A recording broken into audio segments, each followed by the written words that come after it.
All right, good afternoon, everyone. Thanks for coming to the panel. My name's Tim Pilcher. I was assistant editor at Vertigo. Back, as you may well know, this year is the 20th anniversary of Vertigo, which started officially in 1993. And we've got a lineup of some of the big names who have worked with Vertigo over the years. So I'll just introduce from the end there. We have Peter Hogan, who worked on Sandman Presents, on quite a few issues of that, and currently working on Tom Strong and Resident Alien. And anything else you want to plug? No, that'll do. Okay, that's good. Next to him is Garth Ennis, who's probably done more titles, I think, than most people on this panel for Vertigo. I think the first thing was it Hellblazer? Yeah. Yes, so Hellblazer, Preacher, True Faith, Goddess. Currently working, but just finished doing Nick Fury, My War Gone By, and loads of other stuff for Dynamite and Avatar. Next to him is Jamie Delano, who is the original writer on Hellblazer.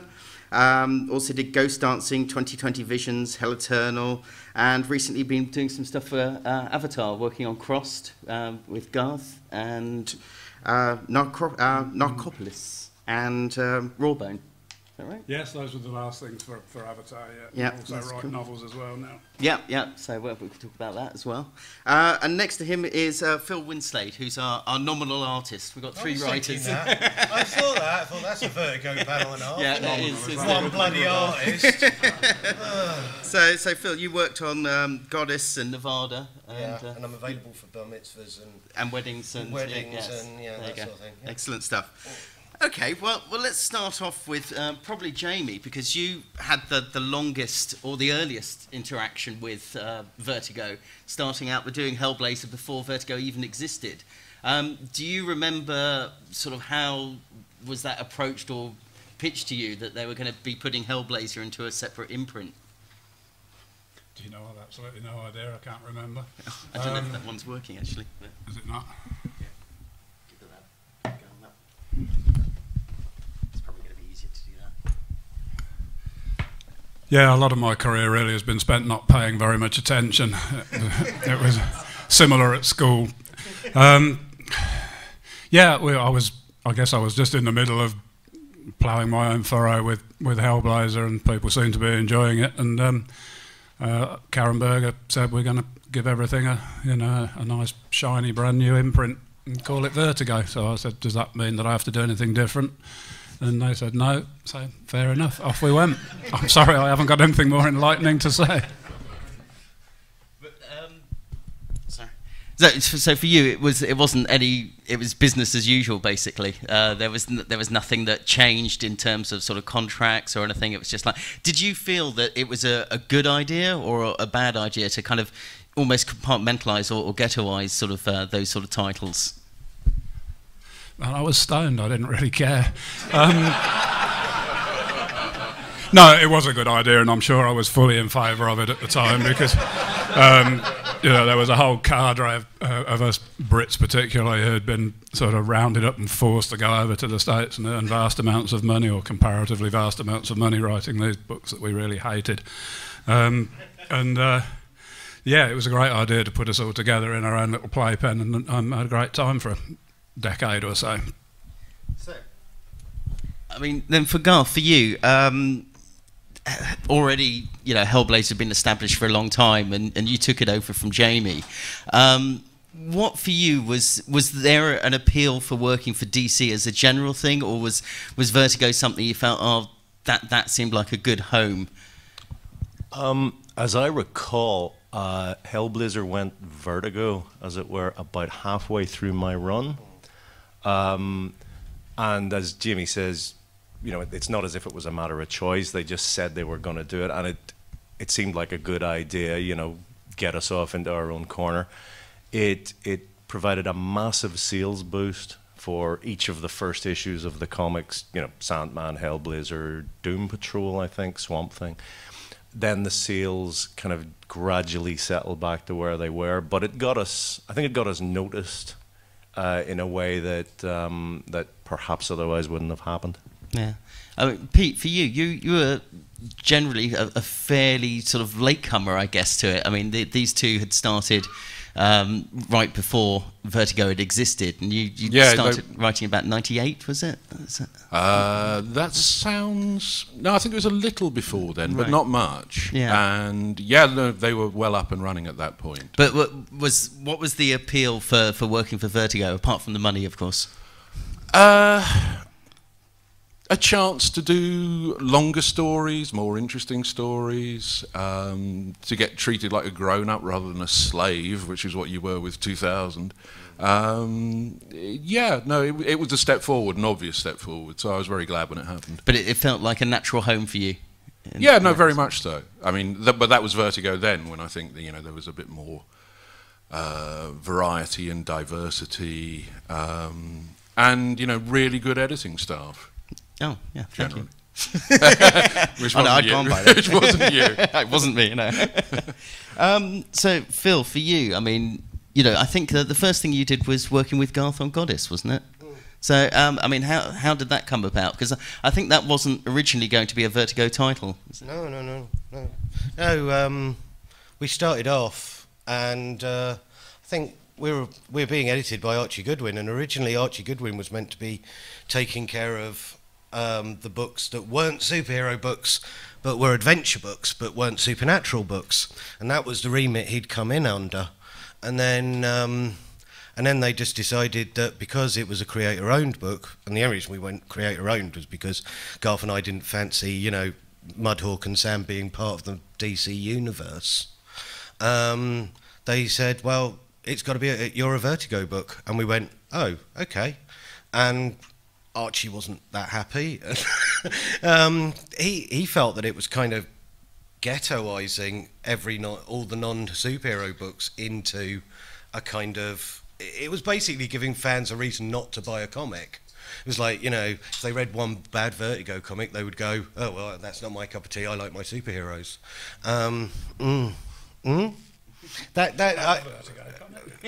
Well, yeah, well, whatever, if they didn't like one thing, that it groups everything together, so that even though there is a lot of diversity, there tended to be more supernaturally sort of stuff and a lot less of this kind of rollicking adventures that Archie had been brought in for, and he was going to be doing the war stuff and the adventure stuff that that wasn't superhero stuff, and that kind of just disappeared out of the unit, which was a bit weird and strange. But I worked for Vertigo after that with Steve Gerber, with Karen as an editor, and that was an interesting deal.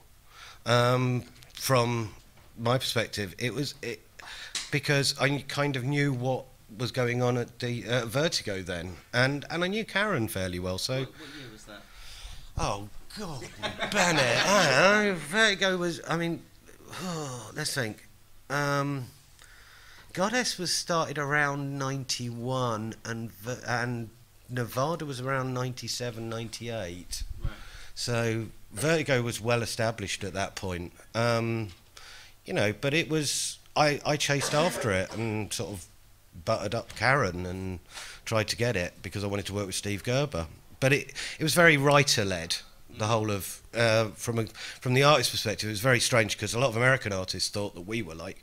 The people who were working for Vertigo as comic artists for Vertigo were like... We were getting all this huge amounts of freedom and that it was all going to... and we were allowed to draw what we wanted. And the truth was, we were actually more restricted than they were because... It was more from the writer's perspective, and the editorial was very slanted.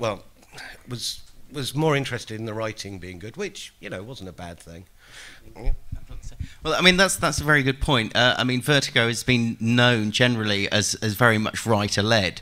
I think up until that point, comics were generally sort of visually orientated and visually based. Did you feel, you three as writers, that gave you more kind of freedom or scope or to be able to experiment and do things? Did you feel that the editorial and that respect was there on your side rather than not necessarily against the artist, but it was the story was more crucial? Well, surely the story is crucial. The scriptwriter for a start's the one that starts with the blank page, and no idea. You know, you've got to sit there and dream it up, and then, you know, encourage an artist to visualise it, which is, you know, the job of the scriptwriter. I don't think there's a competition between writer and artist. You know, the thing's a collaboration, and the result should be a synergy. But somebody's got to start with the blank page, and, you know, it's not going to work if that's the artist. Yeah, I think Phil's right to talk about the notion of ghettoizing stories. While I immediately embraced Vertigo as a good idea and a place I could do what I loved, I did immediately feel the need to start pushing. The first sort of rank of writers were you, me, Grant, Neil, Pete.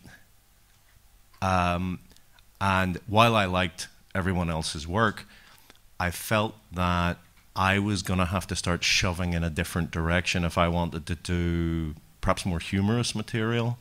There was a book that came out the first summer of Vertigo, Jonah Heck's Two Gun Mojo by Joe Lansdale, and it had been pushed through by the editor, Stuart Moore. It was quite raucous, bawdy stuff, very, very funny. And when I read it, I thought, yes, this is where I want to go. You know, this is laugh out loud funny. It's not Pete and Grant doing their sort of, by God, I wish I'd said that, don't worry, Oscar, you will, that kind of humor. It was very much more, you know, it opens with a guy being dragged behind a horse and then an abortive hanging attempt, and then things just get ruder and more grotesque. And I think it was reading that helped me crystallize my own thoughts. We have an enormous amount of potential here, but we're going to have to start shoving to realize it. I mean, one of the jokes that Vertigo always had was we were always asked what is Vertigo, or, you know, people would ask what are you looking for, and you would always go, so, well, it was kind of blah blah blah with a Vertigo twist, which kind of actually meant nothing. You know, and it was interesting that there was never, despite you were talking about the supernatural thing, I think it did broaden out, as you were saying, Garth, by people pushing into different areas and looking at genres that necessarily wouldn't have fitted into the DC universe, and trying to branch out a little bit. So when you actually look at the list now of Vertigo, you've got crime, you've got horror, you've got, you know, as you said, the slightly more humorous stuff, you've got the fantasy stuff. So it's got a much broader remit now than it probably ever had. But Pete, do you think that there is anything that you could say that would define what Vertigo is per se? Because I think it's one of those fairly hard things to nail down. Yeah, it's fairly nebulous. I mean, I think it's almost become a description in itself. I mean, I'm trying to write a novel at the moment. When people ask me what it's about or whatever, one of the things that I say is, well, if it was a comic, it would probably be Vertigo, and they know what I mean. And I think, you know, there is that kind of consensus of, okay, it's outside of the superhero world. I think that's what it meant, basically, for a long time, and maybe still does. Though, of course, now there are, you know, Image and IDW and all the other people in on the game. So whether Vertigo can stay ahead of the field really depends very much on what they publish. Well, you see, that's a very interesting point you make there, that you know, the market now is much broader and much more diverse than it was back in '93. So do you think, you know, part of what Vertigo's legacy is about being able to sort of force that market and sort of carve a way forward, which no one was necessarily doing at that stage in particular? You know, you had your Marvel and your DC, and there are Dark Horse and a few other smaller publishers, but it was generally still sort of focusing on a kind of a superhero world, but they were starting to push out into other genres. That was Epic before them. Yeah. I think, I don't know, it probably sounds cynical, but I think Vertigo probably just offered people surprise, offered people the chance to be able to carry on reading comics past the age of 15 without being embarrassed to be seen doing it. You know, it's why I worked for Vertigo was because that's where I landed up, and because they let me write the sort of stuff that I like writing and probably would have liked reading had I been a reader, not a writer. So I wrote to please myself, and hopefully there are enough people out there with a similar mindset who were pleased as well, you know. So that was, I never really analysed it very carefully, as you can probably tell from the way I'm waffling on about it. But I just had a good time writing stuff and hoped that people would enjoy it, and who knows if they did. Sorry, man. Can I just? It's all right. I'm just intrigued. The thing that I found about Vertigo, before Vertigo, there were genre books being published by DC, by Marvel. There were magazine books. There were kung fu books in the 70s. There were a lot of other sort of books. It's just that, in a way, the kind of, if you like, the mainstream of DCU and Marvel kind of retracted to really finessing the superhero books.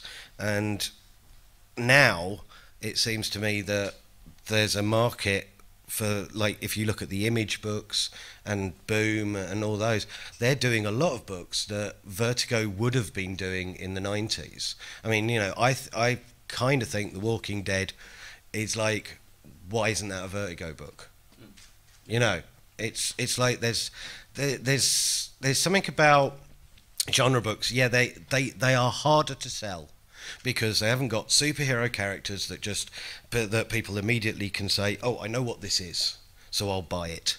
You have to kind of trust that it's going to be good, and you trust that it's going to be worth buying for the investment of time.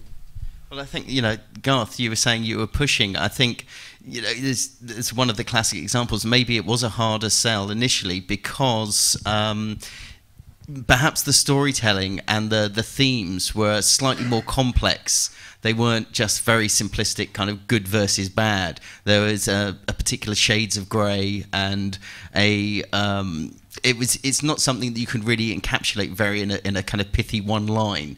Do you find that was something that was appealing for you, that you were able to explore those kind of greyer areas? I would say that, if I could try to come up with a pithy one line, what we're talking about here is material for adults, by which we mean stories not compromised for children, for a childhood audience. I see Vertigo's importance as being evolutionary. It allowed a large number of people to write and draw material they couldn't have done elsewhere while making a living. Before that, unless you were very lucky, if you wanted to do material like that, you were doing it for Fantagraphics or similar and being paid a pittance. It allowed a lot of people to establish their careers and their sort of career tracks while making a decent living, and that made a huge difference. Where we've got to now, I think, is that Vertigo have allowed us to transition to independent publishers. I really think the lesson of Vertigo and all its recent troubles is that really independent comics belong with independent publishers. That's where you're going to get better deals, more creative freedom. You're not going to have that corporate shadow hanging over everything. That's certainly what happened for me. I mean, I do much better with the independents than I did at Vertigo. Well, that's interesting. I mean, you're saying in terms of sales, I mean, you've managed to obviously take your readership with you into other publishers. Do you think that was because you managed to, DC or Vertigo allowed you to kind of build up your readership and then you took those with you? Yes. But now that, could you say, for example, see yourself working at Vertigo again? Well, I have one last book that I have to do for them that I'm contractually obliged to. I'll be frank, were I not, I would have taken it somewhere else. I prefer working for the independents because the creative freedom is total, the deals are much better, and as I say, that corporate shadow isn't there. But Vertigo allowed me to establish myself so that I could make that transition. It's funny, I sometimes think that you were talking earlier about the wider variety of genres that the imprint covers now as opposed to when it started out. I feel as if it's perhaps realized its full potential just in time for it to be bled slowly to death, you know, in that wonderful DC Comics way. It will continue. It will hopefully continue to allow younger writers and artists to establish themselves in the way I'm describing. But I think, I mean, the advice I would give them is to simply make it part of the path to independent comics. That's where you'll be happier. Mm. Yeah, that's interesting. So, I mean, Jamie was saying earlier that in terms of writing for him and as a reader, it was more the sort of stuff that you would like to have read. Pete, what was your sort of favourite Vertigo titles? I mean, apart from your own, obviously.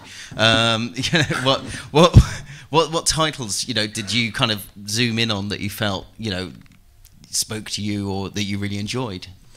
Well, in some ways, I always think Vertigo was more fun before it became Vertigo, because you had things like Doom Patrol and Swamp Thing and Animal Man and Sandman, even, which were taking DC characters and doing, putting a twist on them, and that was an interesting thing in itself, especially if you'd grown up with those characters. But the minute it became Vertigo, basically DC took all the toys back, which they kind of, finished off doing a year or two ago. But but they took, you couldn't touch, for example, the Spectre anymore, whereas Alan had used him in Swamp Thing and so on. So that was a bit of a drag, but yeah, stories that were fun, stories that were interesting. Those were the ones that I went for. I mean, I've enjoyed lots of different writers for lots of different reasons. I even read Garth. You have to say that. So, Garth, same for you. Is there anything that particularly shone out for you that made you think, this is a fellow creator who's doing what you were trying to do and kind of push the boundaries? The best example I can give you of that is Brian Vaughan.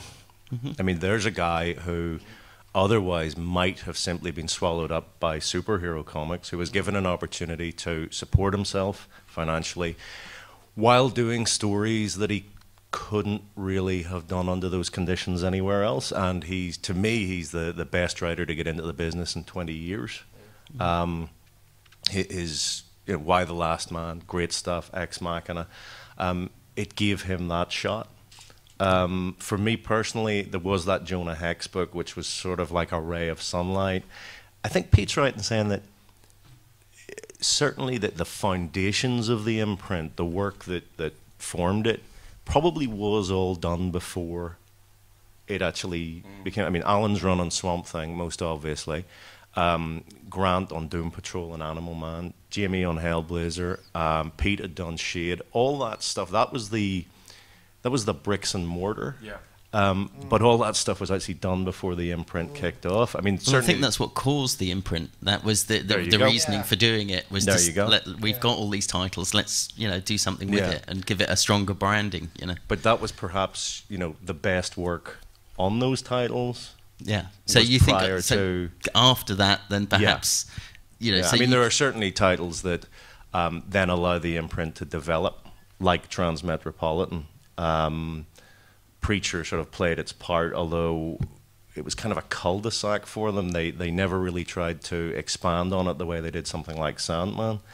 But you have a series of titles like Brian's work that allow Vertigo to develop. But as for the stuff that actually formed the basis of it, yes, the best work on those titles was pre-Vertigo. Yeah. But Jamie, I mean, for you, it was kind of slightly different because you got to experiment a lot more with sort of short runs and mini-series and one-shots. And that's something I think you probably, before the rise of the independents, you wouldn't have been able to have done anywhere. And for you, was that something that was quite liberating, that you could actually kind of start looking at new forms rather than necessarily being stuck doing, a long ongoing series as you were doing with Hellblazer? Yeah, I think that's probably true. I don't have a big tradition of knowing very much about comics going back or the company owned characters. I mean, I play with them from time to time when invited to do so, but I really always felt that I was just dabbling in a world that I didn't really know too much about, so I was always much happier just going off into a little corner on my own and making some stuff up and scuffing around with it for a while. And you do that, and the next time you look up, it's 10 years later or something, and you haven't really noticed what was going on in the meantime. So that was kind of my experience of the 1990s, at least, in Vertigo. Yeah, is that about? Cool. Yeah. Well, probably if we've got the truffle mark, yeah, we'll open it up for questions in the audience. If anyone's would like to ask the panel a question, just stick your hand up. Yes. Well, there's a chap at the back there got up first. So, yeah. You were talking about the. Oh, thank you. You were talking about. Well, it sounds like Vertigo gave you an opportunity to be more free. So when we talk about the corporate shadow, what sort of things are they doing to stifle your creativity? I guess you had some issues with Preacher every now and then. Now and again, it's that's just annoying when someone says you cannot do this, you cannot show that. That's just irritating.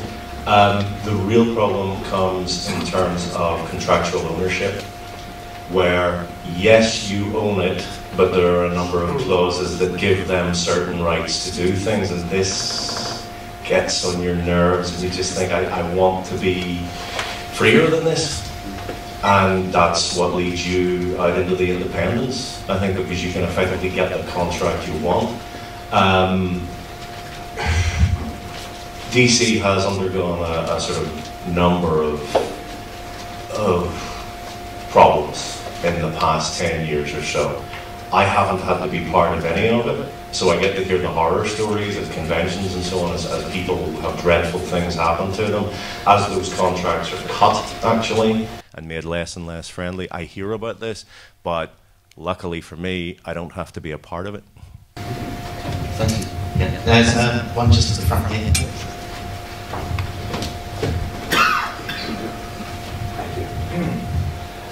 One thing we're seeing more of these days is Hollywood adaptations of comics, and I always tend to cringe when I see this because they never seem to get it right or deviate too far from the source material.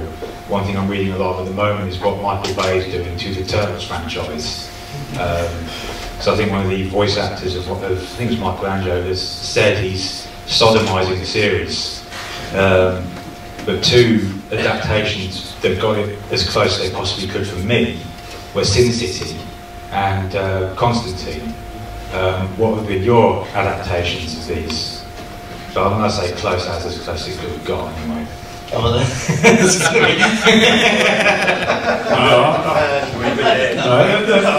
It's two totally different characters sharing a name, and that's the way I normally describe the Constantine and Hellblazer, the comic. I mean, what you've got to remember with with movie adaptations, they're not trying to please the comic fans who love these things forever. They're trying to reach out to a whole new world of wonder out there with millions of dollars to spend, and they don't really care whether you like it or not, as long as it works on a commercial, a broad commercial basis. The Constantine movie, it could have been worse. As a sort of minor horror movie standing on its own. They could have made a surf. You could have watched it and thought, well, I probably wasted £6.50 at the cinema doing it, but it wasn't the end of the world. But it wasn't really Hellblazer. There was a scene of mine included in it and a scene of Garth's, I think. Paying lip service to the past, but no more than that. I was mildly irritated for 10 minutes, but then I forgot about it. Oh, okay. Phil, do you want to say? I was just say I've just got a funny little anecdote that Steve Gerber told me when they did Howard the Duck. He was sat there in a preview room with George Lucas on one side and Gloria Katz, who'd written it, on the other side, and they were desperate for him to like it, and he hated it.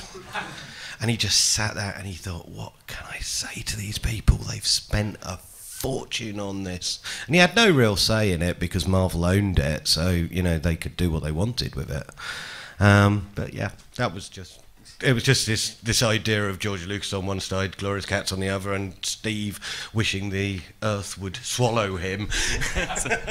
Well, I think that's a general experience that most people have with comics and films. I mean, Garth, it's an interesting thing. I was going to mention this tomorrow, but I'll do it now that we're talking about it, is that it seems that certain writers always seem to get optioned, like Alan Moore, and while your stuff often gets optioned, it never seems to get made. Do you think that's because your work is not that reductive it's quite complex, and I mean, obviously, there's a lot of visceral stuff that goes on within your comics, which is going to make sort of producers scary. But it's not something that can necessarily be boiled down as easy as Hollywood likes.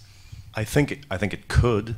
I think if V for Vendetta proves anything, I mean, the butcher shop they made out of that when they adapted it proves that actually you can do anything you want to anything if you just have the will to bash it through the system. The options on Preacher and The Boys sell regularly. Nothing ever happens. This works great. I'm reminded of Will Eisner's comment.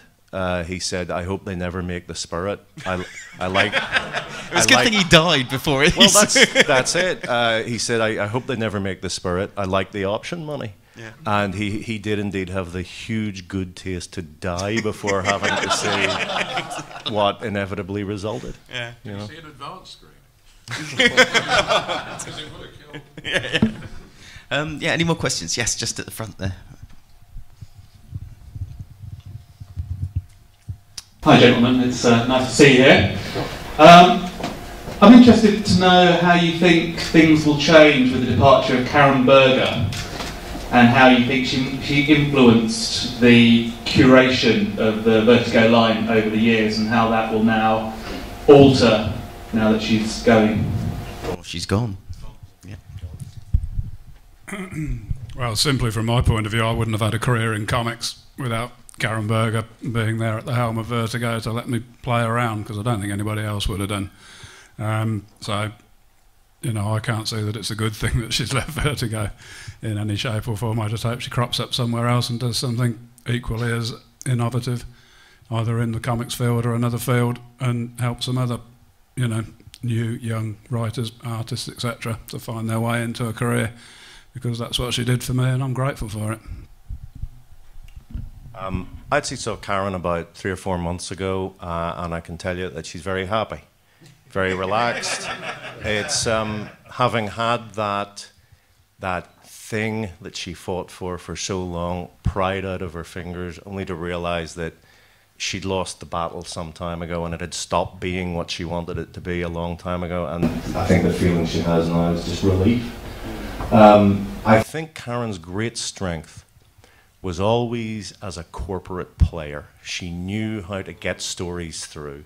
That to me was that skill of, you know, knowing how to finesse something past the various corporate roadblocks, who to tell, who not to tell, how much information to reveal. That was what she was great at. I think that's one of the things that probably most the general public don't realise, is that it was a constant battle, and there was the high-ups from DC constantly sort of looking at Vertigo and saying, should we be doing this? We're not that comfortable with it. And she did really fight her corner, or fight a lot of your corners, really, in that respect. There's a lot of freelancers that don't actually realise that as well. The people that are working in the industry, they see these people, but they don't you know, you see these people who are in charge of these places, and you know, the pressure they get from Warner Brothers, the corporation, for results. I mean, when I was working for Marvel, sort of like beginning of this century, and you know, beginning of this century. Anyway, and Bill Gemez was there, and he was taking on so much responsibility because he was getting so much pressure from the people above him that he was ending up not trusting anybody to write any of the books or come up with any ideas. He couldn't trust them, he couldn't delegate, and he sort of had incredible burnout. And it's a huge pressure that we don't even see because we sit at home and we talk to these people on the phone or whatever, but they have day-to-day run-ins with people in suits which are sort of wanting them to bean count and is that a good idea, and what are the numbers like, and project, and are you saying this is definitely going to happen, you know. I think it's worth pointing out that in the end, what saw Vertigo cast up onto the rocks, while it was the corporate problem, it wasn't a question of content. It wasn't, why are we publishing this extreme material? It actually ended up as, why are we publishing this extreme material and giving these people the rights to it so that we can't exploit it as films, as TV, as, you know, whatever we want to do to it. Why have you given these people creative control? And that, I think, has probably been Vertigo's real sticking point. Yeah. From the Warner point of view, is justify yourselves. Yeah. You know, where's the money you're supposed to be making? You know, they want to see, as a corporate entity, they want to see the back end. They want to see all the kind of gravy that comes off of the comics, because. Yeah, exactly. No, I think that's a very good point. As to, I think, where it's going in the future, I mean, Jim Lee has publicly said that, you know, Vertigo isn't dead, and that they're fully behind it. That's usually they say that and then they shoot you afterwards. So who knows? I mean, Shelley Roberg's taken over. She's been there right from the start. I mean, she was there before Vertigo became Vertigo. Shelley Bond now, sorry, yes, because she married Philip Bond. Yes, yeah, God, that's showing my age. Yeah, I know. But, you know, she's been there longer than anybody else, so she knows the line. Whether she's got the strength to go up against DC and Warner Brothers, time will tell. I think we'll just have to see. But yeah, go ahead. Yeah, I think Garth's point really is like the key one. It's crucial because the deal with Vertigo now is not the deal that it used to be, and that's when a lot of people have gone, well, you know, we can do better elsewhere. So they've really kind of, I mean, you know, Shelley can find good stories, I'm sure, and she found Brian Vaughan, she found Bill Willingham, but whether or not, you know, she can, you know, offer inducements to people to, you know, make it worth their while going to Vertigo, that's the key question. Yeah. No, I think, you know, that original creative freedom that was there, which was such an allure for all of you guys, I think isn't there anymore, and so they're going to have to find something to, you know, in terms of the deals, as you say, you can now. I think that, you know, go to Image or IDW or Avatar or Dynamite, or all of these companies have existed now, probably because Vertigo showed that there was a market for titles that weren't going to be the traditional superhero side of things, and so that's almost undercut sort of the pool of resources for Vertigo, because people will just go elsewhere. Can I just say something from an artist's point of view here? This is going to be really contentious, but no, I'm sorry, but the indies don't pay shit for artists, and that's going to be the real sticking point. They don't do good deals for artists, and so, you know, it's going to get harder and harder for getting people there, because artists don't sell comic books anymore, writers do. Well, that's an interesting point. I mean, do you think that, Garth, being a writer, it varies. Yeah. It very much varies. In some cases, I mean, for instance, I did a book called The Boys. It began at an imprint of DC, then it moved to Dynamite, so it made the leap from the mainstream to an independent publisher. And we got exactly the same deal, with exactly the same money. It really depends on the artist, but I think Phil's right. You know, unless you're a big name, you're going to get paid what they reckon you're worth in terms of what you can deliver. And that actually, for a lot of the independents, is also true for the writer. I know people who've been told, yeah, come work for us. You can write anything you want forever, and it'll be $30 a page. Like, yeah. What? That is kind of a problem. So, creative freedom, great deal, shitty money, or... Yeah. Or it's all on the back end and there's no fee at all. Yeah. And there is no back end because they've got people who do accounts, really interesting accounts. And reckon they paid $100,000 in PR and things like that. That's real creativity. Yeah. Creative accountancy, that's where it's at. That's where we should all be working in. And a lot of the deals, a lot of the contracts that I've seen are, unless you actually go back and rewrite them, they are based on the DC and Marvel models. Yeah. So they're the basic tenets, you know, and you have to actually go in there and get things changed. We've got a question right at the back there. Hi, I was just wondering if the panel has any advice for aspiring writers about the best way to go about pitching an original series to a publisher like Vertigo, sort of do's and don'ts, what to include, that kind of thing. Pete?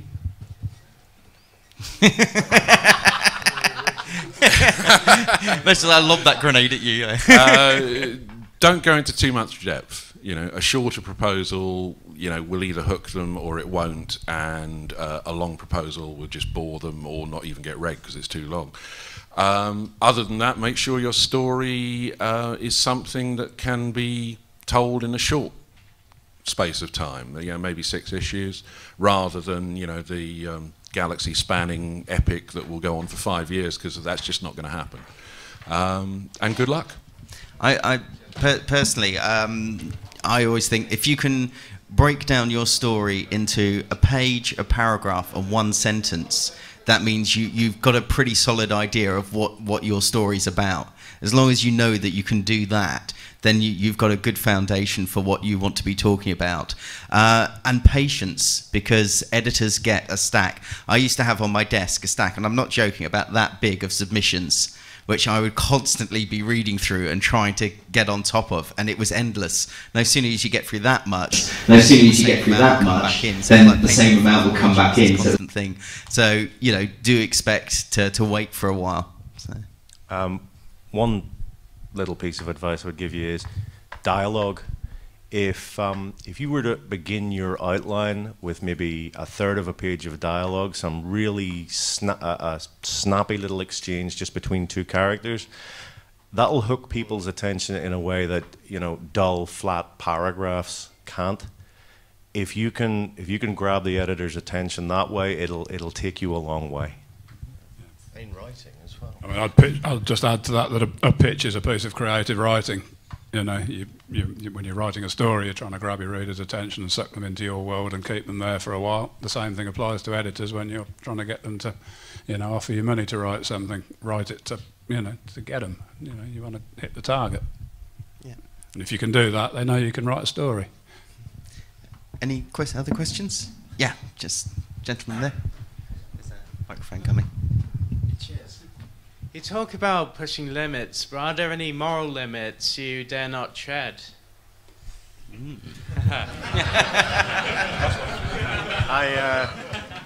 I can tell you that I hit my own limits a good deal before I hit those of, for instance, Avatar publisher William Christensen.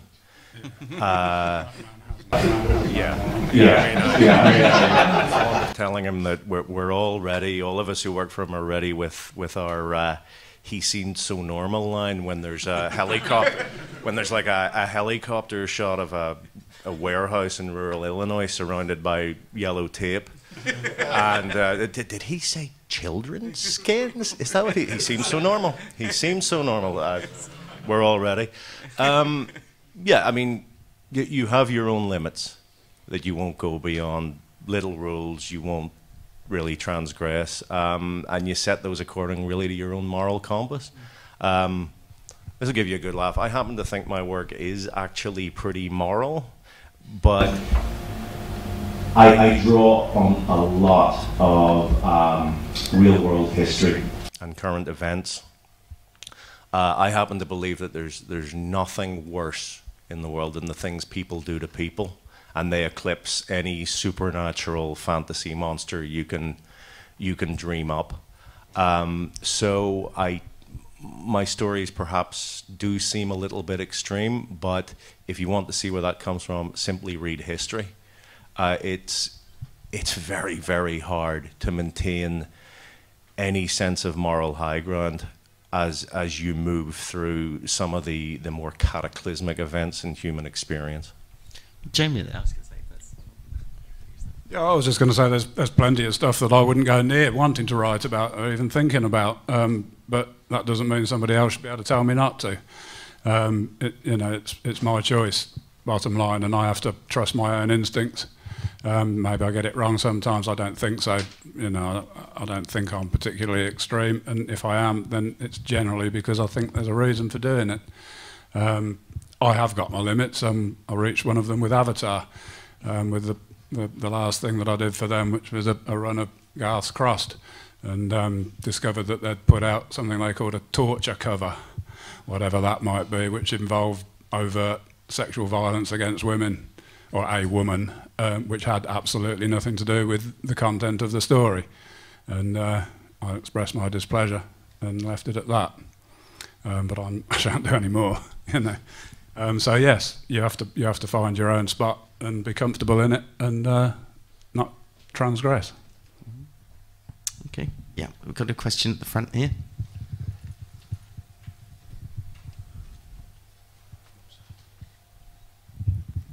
This is taking back to the whole sort of corporate shadow and sort of lack of creative freedom, but I recall there's a few horror stories from the independents where there's someone that runs an independent company and they will just sort of somehow do some canny play with the contract or whatever, takes someone's work and just sort of runs away with it. So how do you? That happens. So how do you? If you're a new writer and you're moving away from say the mainstream or whatever, how do you make sure not to fall into that trap? Is it just bad experience? And then don't sign the read contract. Your contract. Don't sign anything that sounds as if you're giving something away that you don't want to give away.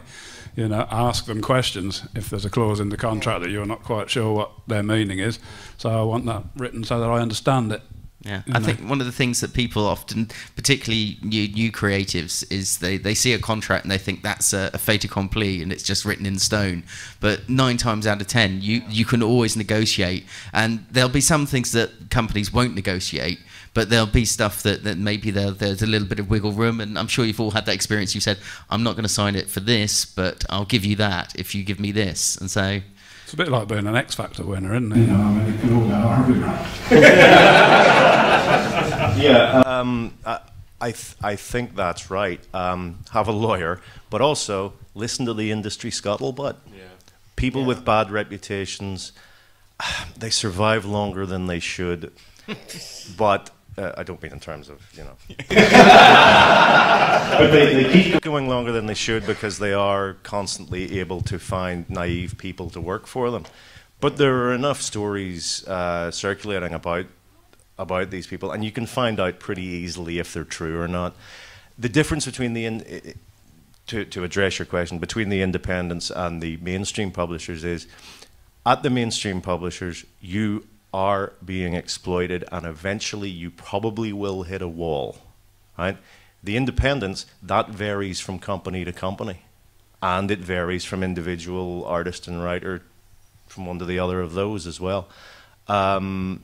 It is possible to walk between the raindrops if you're careful, if you have someone with legal expertise to read the contracts, and you listen and keep your eyes open. Yeah, any more questions? Yes, just gentleman down the end there. Well, it was mentioned sort of when you're submitting a proposal, just write sort of the 6 issues. For all of you sort of creatively, with my experience of Vertigo, it's always been in trade paperbacks, which are mainly sort of 6, maybe 9 issue hits, all collected in one edition. Do you tend to write for the monthlies in which they're released, or just the sort of 6 issue arcs as a whole? What is your preference? One thing Preacher taught me was to think about the book, to figure out that for 5 years you'll have this sort of odd little monthly delivery system, but you have to think beyond that. You have to think about the 7, 10, 12 books that will be on the shelf. That is what I focus on. What I tend to do these days actually is, if I'm doing, say, a 6-issue miniseries, I'll write the whole thing in one go and just hand it in as a completed work, because it helps me to think of the thing as a coherent whole rather than jumping about. James, no, you go. Pete go first, then James. Okay. I was going to say. I had the last series of Tom Strong I did when the book, well, in fact, it was before the book came out. I got one bad fan review from this guy who said, "This is nothing but a graphic novel divided into 6 parts." And I'm like, well, if you mean it has a beginning, a middle, and an end, then yes, it does. The main reason that I, particularly at Vertigo, enjoyed writing self-contained mini-series and things is because I'm hopeless at planning ahead. And if you give me, you know, an ongoing monthly comic book situation, then I just make it up as I go along. Most of the Hellblazer that I wrote, I had, well, when I started, I had perhaps 12 issues of half a paragraph each that said roughly what they were going to be about, and they kind of were when I came to actually write them. After that, I just sort of took it from where I'd left off, which is extremely lazy and not very clever creatively, but it's kind of the way it worked for me, because I totally was sort of, it was a total immersion situation at that time. I just would sit down at the computer and go into that world as best I possibly could and try to mangle something together that had rhythm and pace and all those things that kind of satisfied me at the end of it.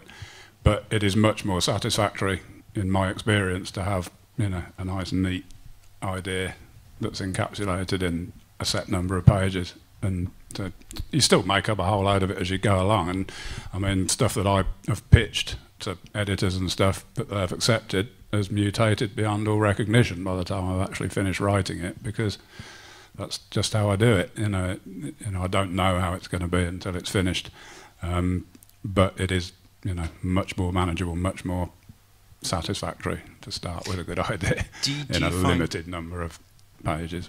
Jamie, do you find that that sort of almost editorial freedom is still in existence, that people trust you?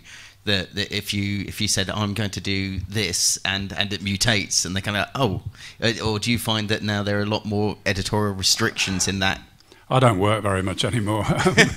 I mean, the last thing I did was the cross thing with Avatar, and you know, I'd never even heard from William all the time I was doing it. You know, he just said, "Do you want to do it?" I said, "Yeah." He said, "No, I did it," and that was that. And he sent the check, and job done.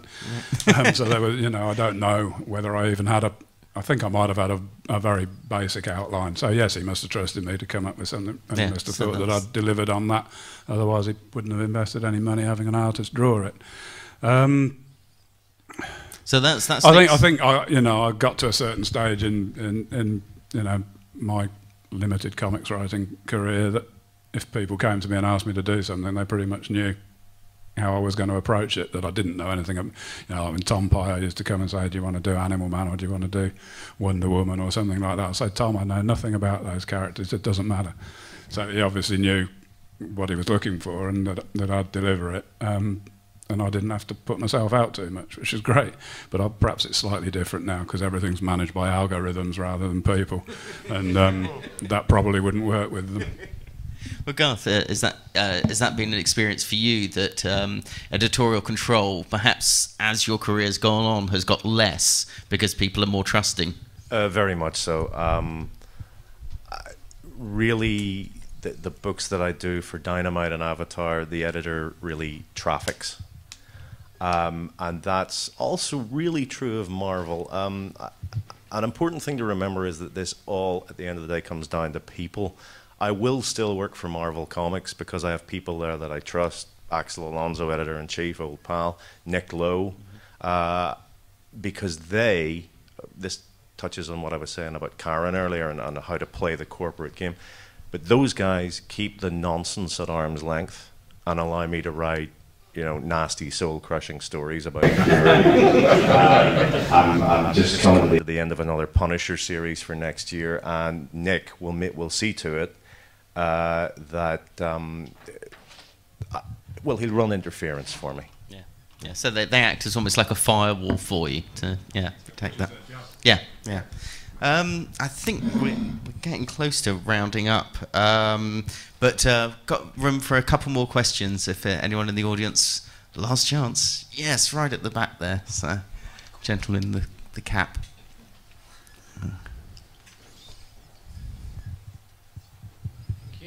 Have any of you suffered with plagiarism, and if so, have you done anything about it, or would you be bothered to? What you're saying, that they've been plagiarised, or that they're plagiarists? Yes. I'm a safe distance. It works both ways, I'm sure. I mean, all writers are probably be quite happy to admit that they're extremely influenced by, you know, everything that they absorbed as they were growing up and learning to become a writer. I mean, direct plagiarism is completely, you know, out of order, obviously, but we all suck up everything. I mean, writers are influenced by everything around them every day.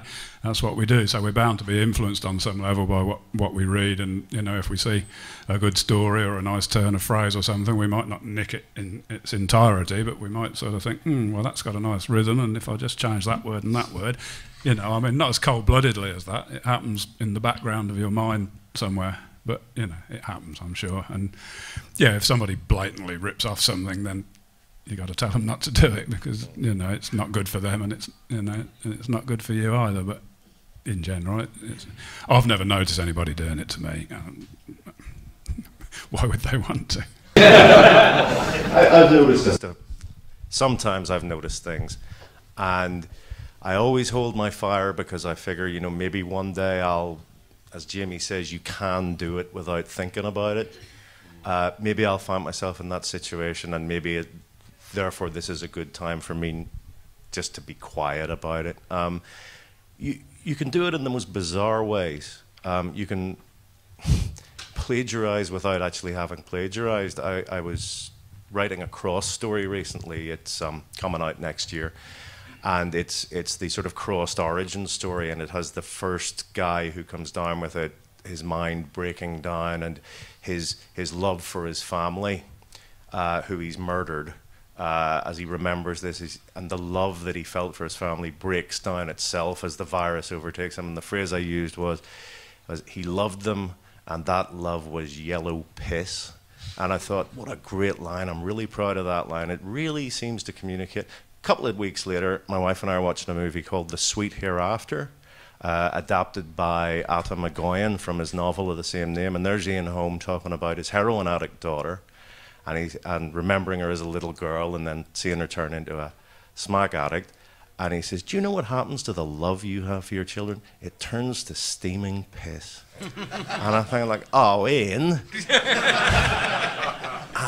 And I was really kind of shocked by that, because even though I'd never seen the movie before, never read the novel, never heard the phrase before, I'd done it without intending to, and I just couldn't leave it in there after that, because, you know, I can tell you this, I can put out an announcement about how I thought it up by myself, but there's always that implication, so I'm going to have to rewrite it.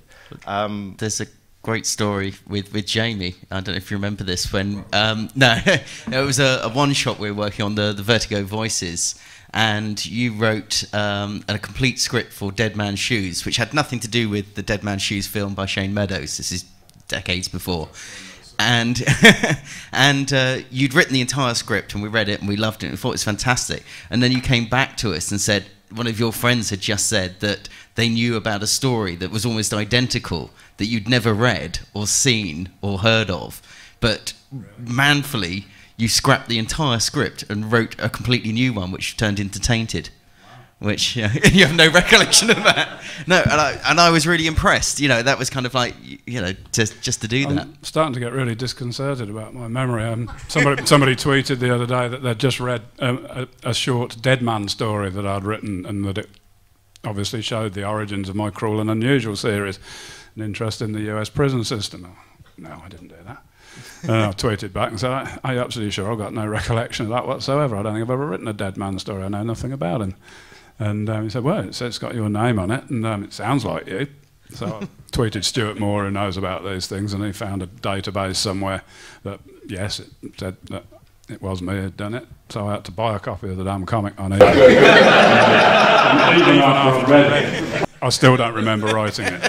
So I'm amazed at that story about the Dead Man's Shoes story. It's great that people remember these things. Write them all down, because you probably make some money out of it. Excellent. Well, I think we're going to have to wrap it up there. I think it's an hour. So I'd just like to thank Peter Hogan, Garth Ennis, Jamie Delano, and Phil Winslade. Thank you. Thank you very much, everybody, for coming.